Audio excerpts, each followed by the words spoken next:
Hello, welcome back.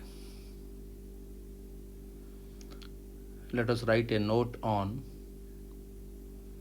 the nature of the Indian Constitution.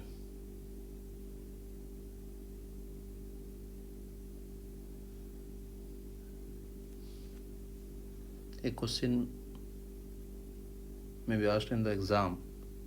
What is the nature of the Constitution of India?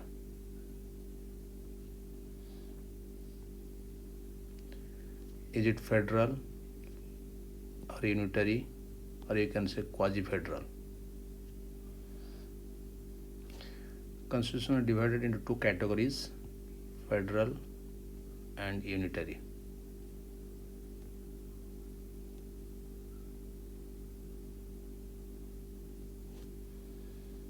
In federal constitution, there is division of powers between center and the states.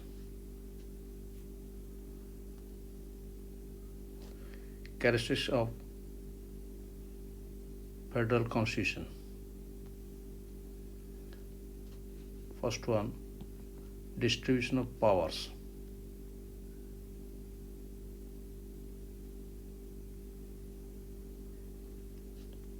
A written constitution. A federal constitution is necessarily a written one.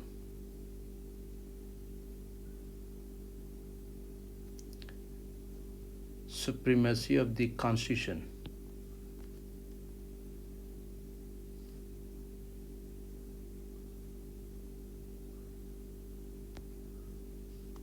Role of courts.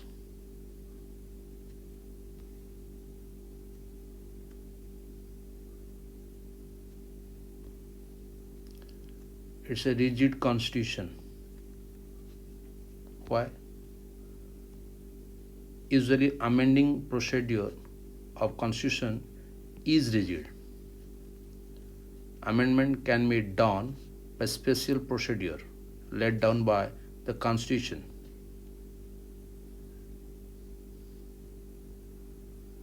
Very complicated. So let's develop a trick to remember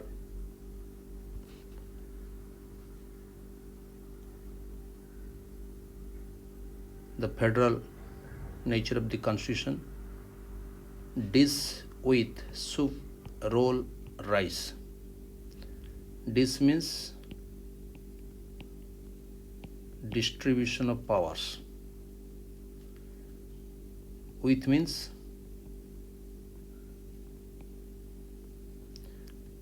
a written constitution. Soup means supremacy of the constitution.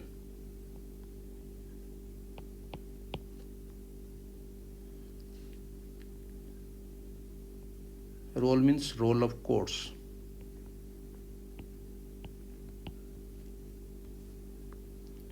Rice means rigid constitution.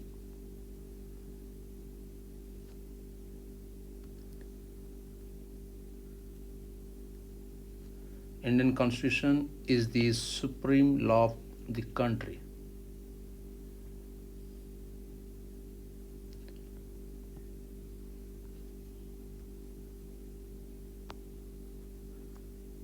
Supreme Court has been established to decide disputes between the center and the states.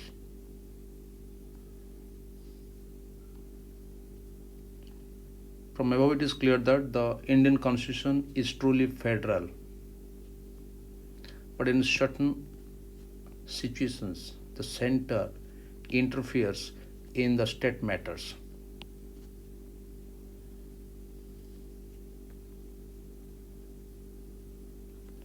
In following situations, Indian Constitution becomes more unitary than federal. Number one, appointment of governors by the President of India in different states. The governors are answerable to the President of India.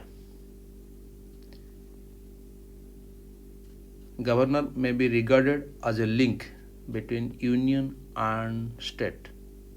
So union has some kind of control over the state.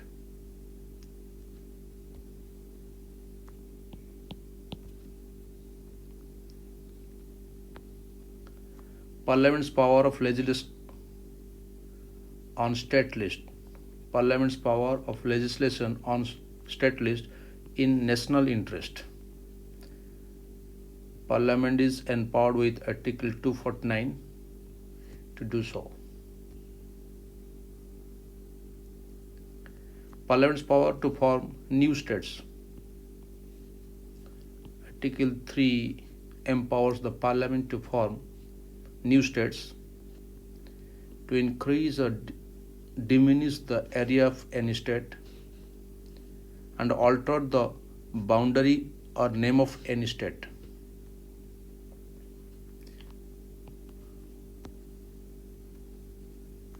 Last one, emergency provisions. Emergency arising out of war or external aggression, armed rebellion. This is national emergency, or you can say proclamation of emergency. Proclamation means declaration according to Article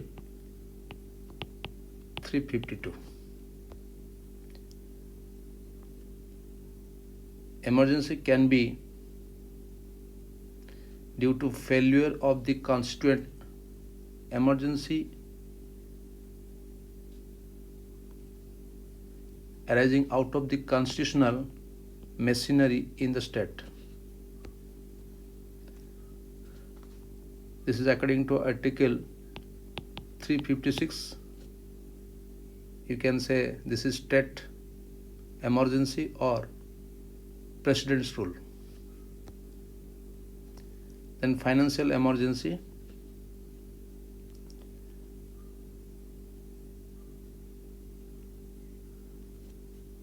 In the above situations, the federal character is modified. In these three emergency cases, the constitution is converted into unitary constitution. It becomes federal type when emergency is over.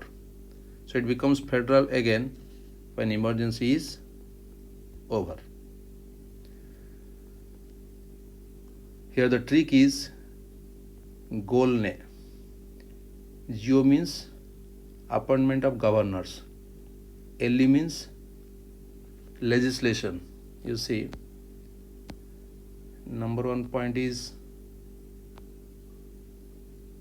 appointment of governors for unitary structure. Then Parliament's power of legislation, Geo, LE. Then Parliament's power to form new states.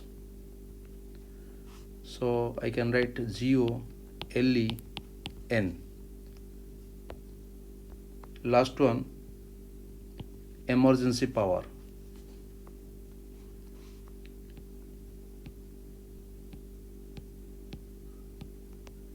So this Geo means appointment of governors, LE means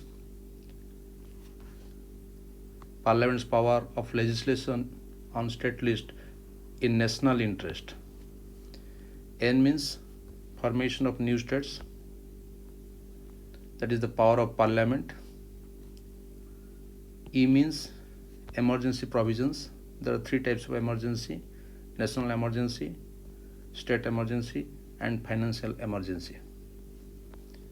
So during emergency, the constitution is converted into unitary. It becomes federal type when emergency is over. So Indian Constitution is a combination of unitary and federal system, that is quasi-federal, or we can say Indian Constitution is federal in structure and unitary in in spirit, or you can say quasi federal. We can say Indian constitution is federal in structure and unitary in spirit, or you can say quasi federal. Thank you.